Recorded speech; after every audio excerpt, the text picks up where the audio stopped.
Thank you. Thank you very much. Now the statutory motion and the motion for consideration of the bill are before the House and is open for discussion. Professor M.V. Rajeev Gowda. Sir. But remember, the time allotted is 2 hours. Every party should adhere to their allotted time. Okay?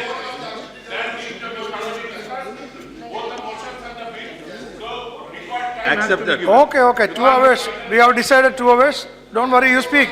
TK, you speak.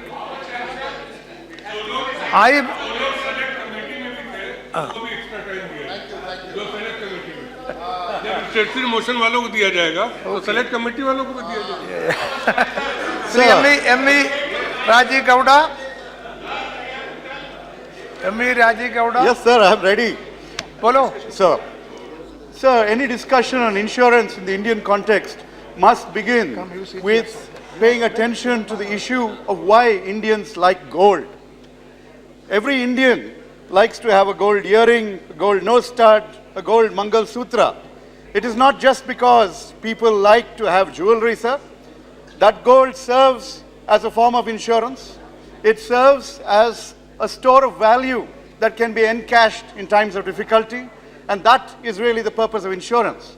The problem with using gold as a mechanism of insurance, sir, is that we get emotionally attached to it. Nobody wants to sell any of these items that they have inherited or been bequeathed by their parents. It is imperative that we come up with financial instruments that will allow people to have risk-spreading mechanisms that are just like any other financial instrument in the larger marketplace.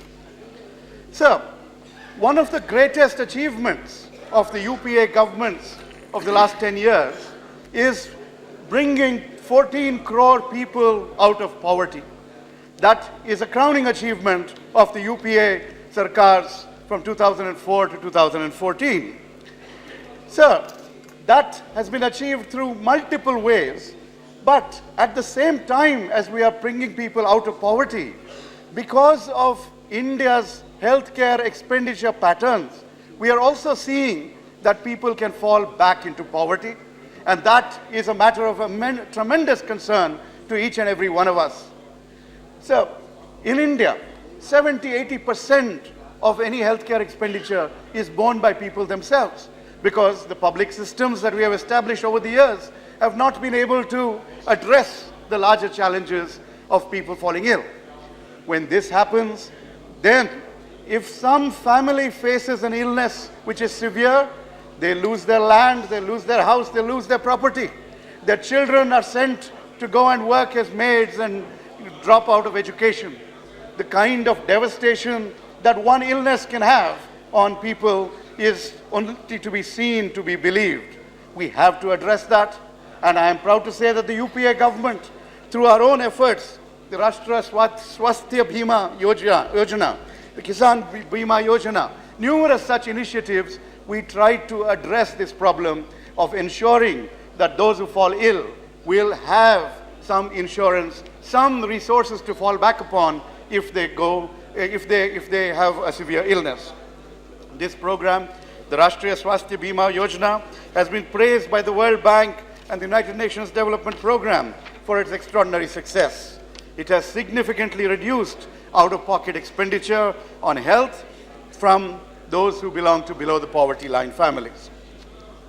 So I'm happy to see that the NDA government is continuing with the spirit of these insurance programs that the UPA initiated.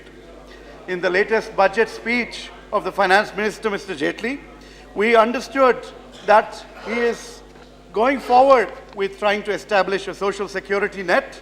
And as part of that social security framework, we have a Jan Suraksha Yojana, which is really a continuation of the kinds of programs that we set up to ensure that the poorest of the poor have access to health insurance.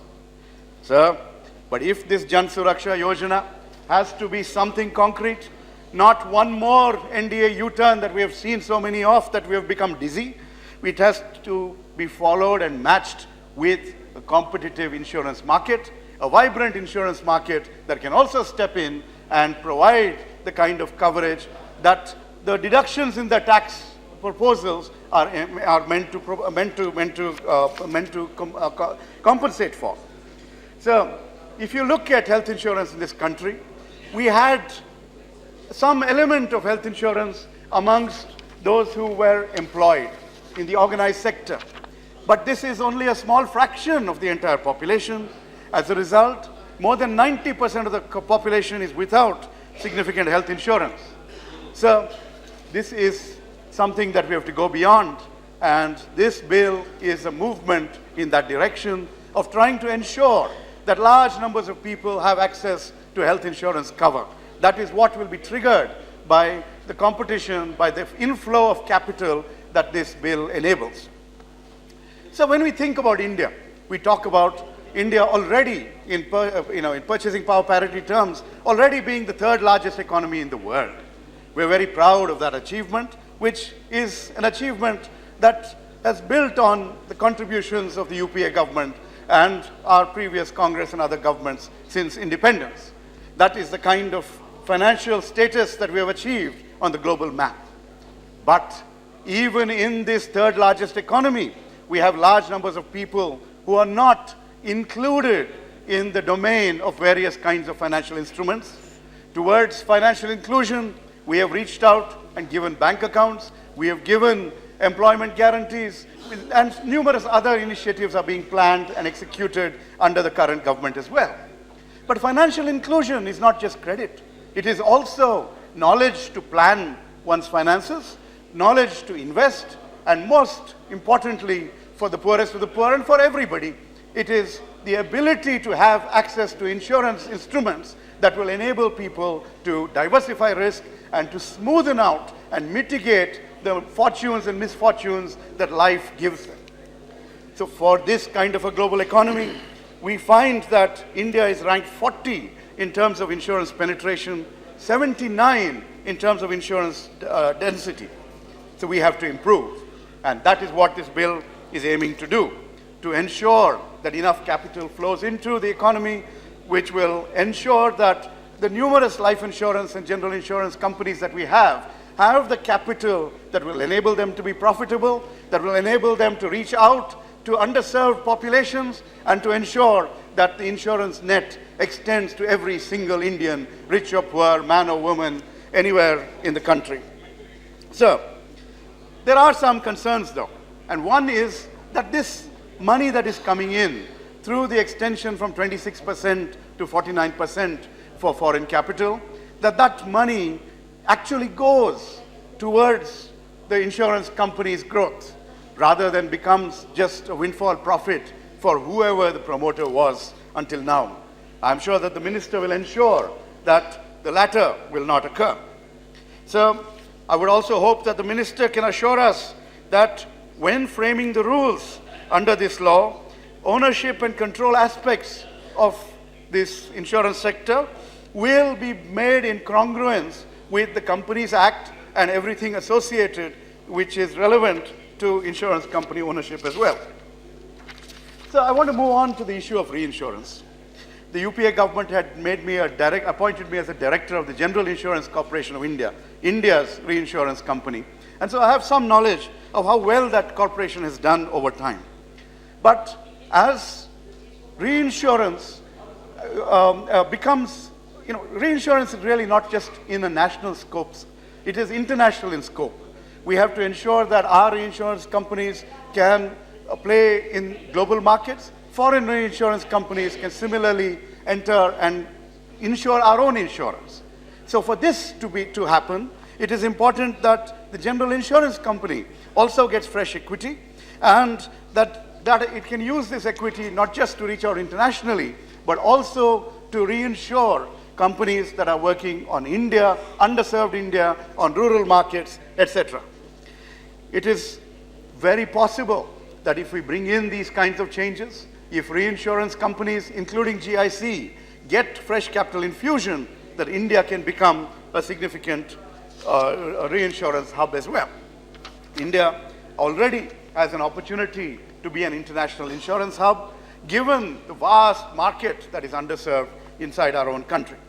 But as we increase our insurance coverage, it is extraordinarily important that Indian ownership is maintained, that essentially that 49% cap is adhered to, that the fact that numerous types of investments come in under the guise of portfolio or institutional or FDI, that all of these are paid detailed attention to, and that we do not cross that 49% limit.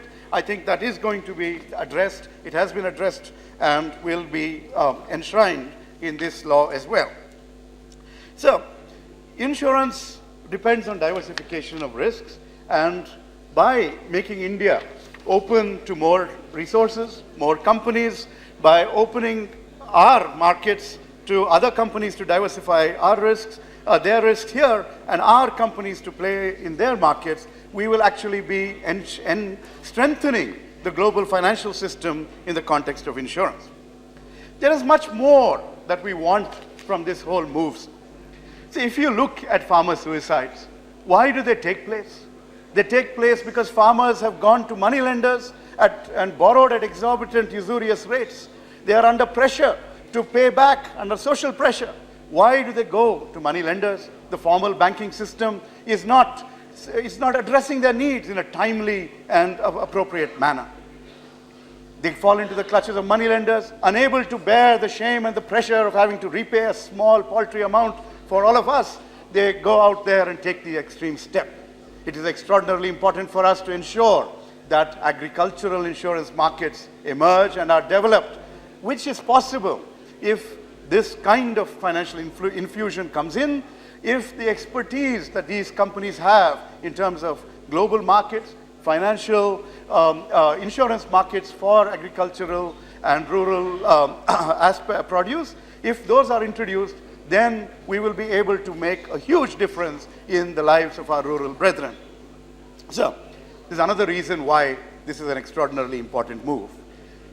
We are going through, as a global economy, as one world, we are worried about climate change.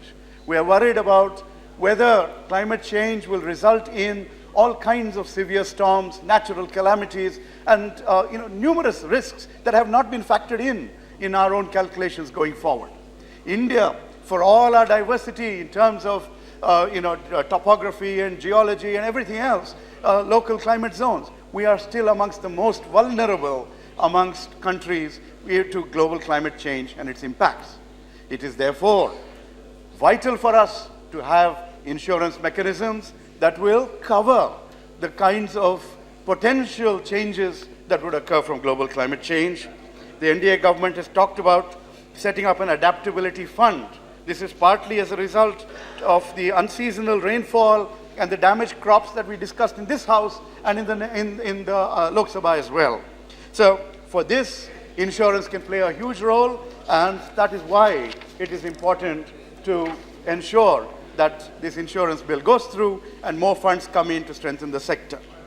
Similarly, we all know that insurance is sold by agents, that it can be a generator of employment.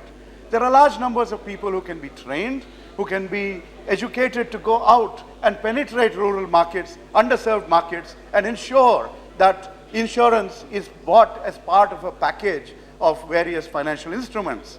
And that is where the minister can pay some attention, can work with the Minister for Skill Development and ensure that numerous other people, especially those from Dalit and Adivasi communities, women, other backward classes, people who have the ability to connect with rural India and underserved populations, that they are given special training so that they can be absorbed into this sector and that they can play a vital role in the spread of insurance. So, the Honorable Minister of State for Finance spoke very nicely at the beginning of his speech about generational change.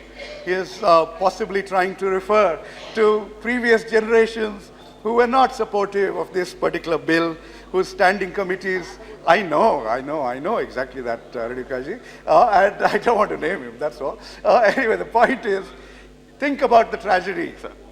2008, this bill could have been passed.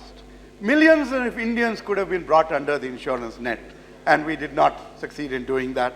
We delayed and delayed, and those on the other side, when they were on this side, found all kinds of reasons to come in the way of financial inclusion, of insurance, protection and risk diversification of the poorest of Indians. Is this something that we should be proud of? I am glad that they've come to their senses, and unlike them, we are not going to take U-turns. We are going to ensure that we are going to support this bill. It was our idea, and we are very happy that they are also taking this idea forward, and they are extending financial inclusion, insurance to the poorest of the poor, creating social security. Yes, sir, exactly. And so I don't want to go back into all that. Let me move forward. But one more thing, Chairman, sir, through you, I do want to mention that Minister of State for Finance and I are old friends. We entered graduate school at the University of Pennsylvania at the same time 30 years ago. So through you, I want to mention that he should convey to his leaders that passing this ordinance, when we had finished the select committee process and we were going to discuss it and pass the bill in this session, was not an appropriate thing to do. That it may have been used as a signal to global markets and to capitalists everywhere else. But what was the signal that it sent to us, members of this House? It was not a signal that respected us or gave us the due that we should have been given. And I hope he will convey to his party and his leaders that this is not the way to go about building a consensus behind moves behind which there is a significant consensus already in Parliament in the larger economy. So with these words, I want to commend the Minister for withdrawing that bill and ensuring that the due constitutional processes are followed, and that this bill, once it goes through, will ensure that insurance will be available to every single Indian, the poorest of the poor, in a manner that will be part of a portfolio of financial inclusion instruments that will make sure that no Indian will ever have to go below the poverty line once again in our lifetimes.